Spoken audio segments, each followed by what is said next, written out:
Secretary of state Tony Blinken ਹੁਣਾਂ ਨੇ ਇਹ ਕਿਹਾ ਆ ਵੀ ਪ੍ਰੈਜ਼ੀਡੈਂਟ ਜੋ ਬਾਈਡਨ ਹੁਣੀ ਇਜ਼ਰਾਈਲ ਨੂੰ ਬੁੱਧਵਾਰ ਨੂੰ ਵਿਜ਼ਿਟ ਕਰਨ ਜਾ ਰਹੇ ਹੈਗੇ ਆ। ਸੋ ਇਹ ਇੱਕ ਸਟਰੋਂਗ ਮੈਸੇਜ ਦੇਣਾ ਚਾਹੁੰਦੇ ਆ ਯੂਐਸ ਦੀ ਜੋ ਕੀ ਐਲਾਈ ਆ ਵੀ ਅਸੀਂ ਤੁਹਾਡੇ ਨਾਲ ਹੈਗੇ ਆ। ਇਹ ਉਸ ਟਾਈਮ ਪਹੁੰਚ ਰਿਹਾ ਜਦੋਂ ਇਜ਼ਰਾਈਲ ਗਰਾਊਂਡ ਦੇ ਉੱਤੇ ਆਪਣੀਆਂ ਫੋਰਸਿਸ ਗਾਜ਼ਾ ਦੇ ਵਿੱਚ ਐਂਟਰ ਕਰਨ ਜਾ ਰਿਹਾ ਹੈਗਾ ਆ। ਤੇ ਇਹ ਕਲੀਅਰ ਕੱਟ ਮੈਸੇਜ ਹੋਊਗਾ ਪ੍ਰੈਜ਼ੀਡੈਂਟ ਜੋ ਬਾਈਡਨ ਉਹਨਾਂ ਵੱਲੋਂ ਕੋਈ ਵੀ ਸਟੇਟ ਜਾਂ ਨਾਨ ਸਟੇਟ ਜੇ ਉਹ ਇਸ ਕ੍ਰਾਈਸਿਸ ਦਾ ਫਾਇਦਾ ਲੈਣ ਦੀ ਕੋਸ਼ਿਸ਼ ਕਰੂਗੀ ਤੇ ਯੂਐਸ ਜਿਹੜਾ ਆ ਉਹਦੇ ਇਜ਼ਰਾਈਲ ਦੇ ਨਾਲ ਪੂਰੀ ਤਰ੍ਹਾਂ ਹੈਗਾ, ਕਿਉਂਕਿ 2 에ਅਰਕ੍ਰਾਫਟ ਕੈਰੀਅਰਸ ਜਿਹੜੇ ਆ ਆਲਰੇਡੀ ਯੂਐਸਏ ਦੇ ਇੰਸਟਾਲ ਕਰ ਦਿੱਤੇ ਗਏ ਹੈਗੇ, ਉੱਥੇ ਭੇਜ ਦਿੱਤੇ ਗਏ ਹੈਗੇ ਆ। ਤੇ ਨਾਲ ਦੀ ਨਾਲ ਇਜ਼ਰਾਈਲ ਦੇ ਜਿਹੜੇ ਪਾਰਟਨਰਸ ਆ ਉਹਨਾਂ ਦੇ ਨਾਲ ਵੀ ਗੱਲਬਾਤ ਪ੍ਰੈਜ਼ੀਡੈਂਟ ਜੋ ਬਾਈਡਨ ਹੁਣੀ ਕਰਨਗੇ ਤਾਂ ਕਿ ਜੋ ਬੰਦੀ ਬਣਾਏ ਗਏ ਲੋਕ ਆ ਉਹਨਾਂ ਨੂੰ ਛਡਾਇਆ ਜਾ ਸਕੇ। ਜੀ ਬਿਲਕੁਲ।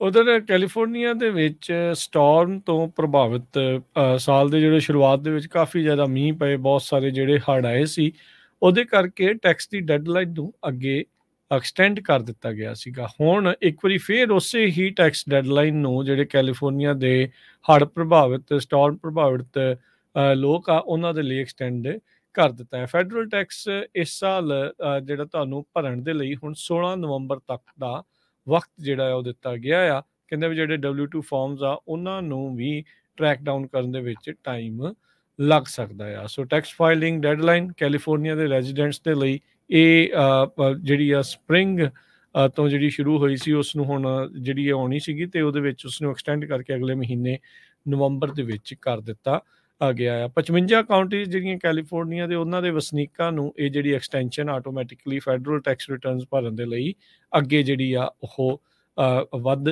ਚੁੱਕੀ ਹੈਗੀ ਆ।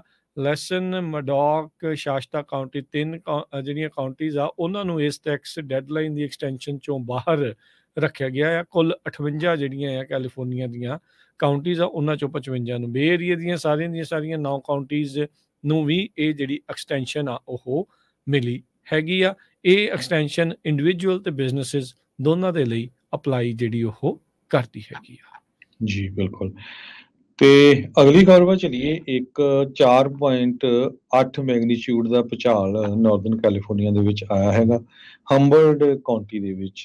ਅੱਜ ਸਵੇਰੇ US ਜੀਓਲੋਜੀਕਲ ਸਰਵੇ ਨੇ ਇਹ ਦੱਸਿਆ ਹੈਗਾ। ਕਹਿੰਦੇ ਵੀ ਪੈਟਰੋਲੀਆ ਜੋ ਟਾਊਨ ਆ ਈਸਟ ਆਫ ਪੈਟਰੋਲੀਆ ਉਹ ਤੋਂ 12 ਮੀਲ ਦੂਰ 19 ਮੀਲ ਡੂੰਘਾ 3:20 ਤੇ ਇਸ ਜਿਹੜਾ ਟਾਊਨ ਆ ਉੱਥੇ ਭੂਚਾਲ ਆਇਆ।